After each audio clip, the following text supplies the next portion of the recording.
Hi, I'm Bruce KIVO for MMA Confidential Talk here, my buddy, fellow Brooklynite, Sifu Alan Goldberg.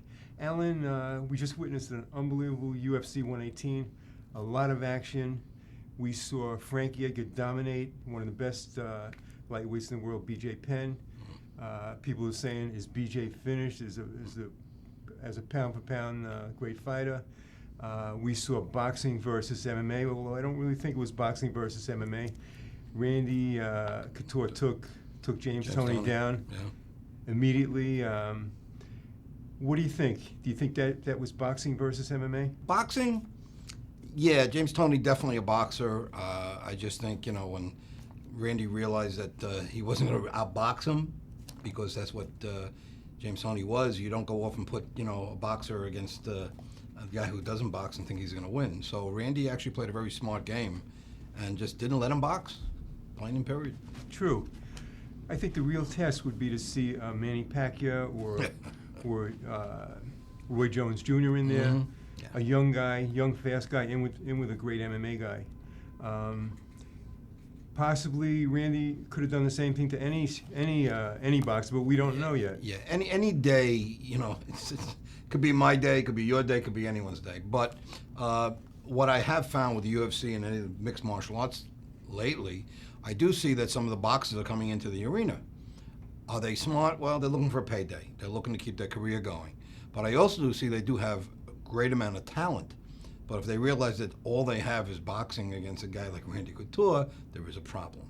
I'm not going to ever compare against a boxer against a grappler, because again, it's two different things. We saw that when Frank Shamrock fought Kong Lee. Totally. And he didn't play his own game. Right. And I know Frank Dealey, and he's Frank. Frank's a great fighter. He wanted to prove that he could stand up. And it was a problem. He should have just gone for the ground. Problem. And truthfully and honestly, even my own students I teach, always play your own game. Don't play someone else's game. So when guys get in there and think what they have is going to be what they're going to win with, they got to learn other things. They got to go into it with an arsenal, not just a half a war chest. And that's what I think happened basically too.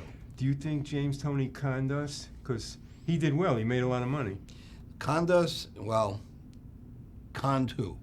That's what we say. Did he con the public? Did he con the promoters? He got $750,000. Right, but guess what? People wanted to see it either way. They wanted to see it. Whether he was going to fight or not, he got in the ring. Listen, how many boxing fights have gone in and put a guy in with a big mouth, and 3 seconds later they carry him out on a stretcher?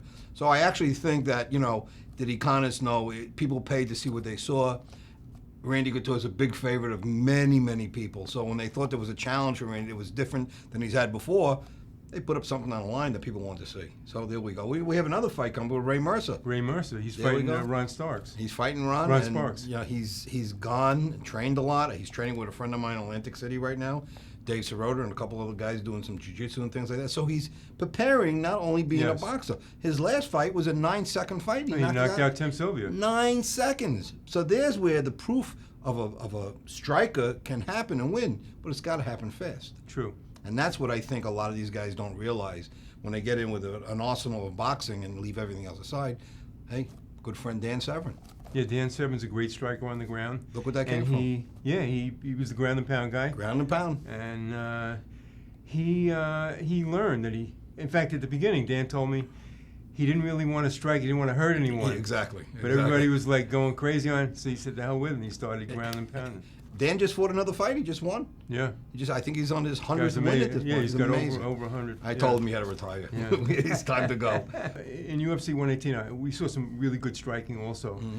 We saw, Nate Diaz doing like what the Diaz brothers do best. The great striking, great jiu-jitsu. Nate Diaz got a great choke. Right. I, for one, don't always want to see people just slugging it out. I like to see some groundwork. Well, and Nate Diaz, his striking is so confusing. Typical Diaz brothers. Well, Gilbert Melendez does the same thing. Mm-hmm. Nick Diaz does it. I thought it was a beautiful fight. A good fighter is a guy you can never find his timing. Right. Whether it's and striking or grappling. That's the Diaz brothers. And if you can get a guy that strikes and is able to get on the ground and do things differently and do both at the same time, very hard to beat a man like that. Then it goes back to the man. Then we change. Then it goes back to his training and the man who he is. So, yeah, you're right. When you see a guy like that fight, it's interesting because you don't know what's coming next. You don't know what's happening. You know what's going next. How soon do you think it's going to be? You're a Kung Fu master. Mm-hmm. How soon do you think it's going to be before kung fu guys start coming in, because they can, a guy shoots on them, they can knee him, they can do a lot of stuff to a guy coming in. How soon it's going to be before kung fu guys really getting into MMA? I have some mixed theories about that. A lot of kung fu people like to keep a very traditional background, so they'll never look to get into a UFC or anything like that. But there are some, okay? I do feel that again, it's a mixed bag of goods. It's a war chest they have to come in with. Because they're strikers and kickers, it can be devastating if they knew how to do some grappling also. Recently, I've been asked by quite a few instructors in the MMA to actually have MMA schools to come in and train them, learning Wing Chun, what I teach. And I won't do it. I just feel what I teach is very traditional. If they want to learn traditional art with me, that's fine. But just to put it into someone's arsenal and let them kind of pollute what I do, I just wouldn't go. But I do see them looking for it now. Tell us how someone can attend your event. We're putting together an event called the MMA Expo Sports.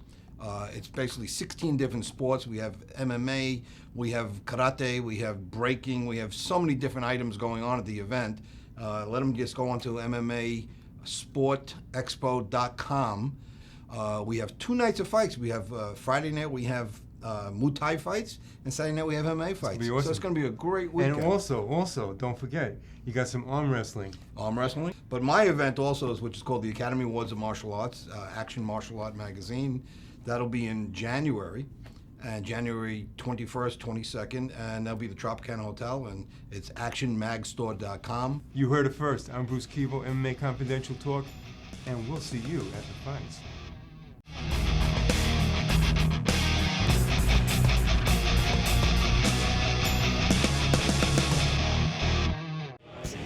Want more? Go to inasectv.com to connect with the world of sports. Real-time updates, blog postings, and all the action you can handle in a sec. Inasectv.com, connecting you to the world of sports.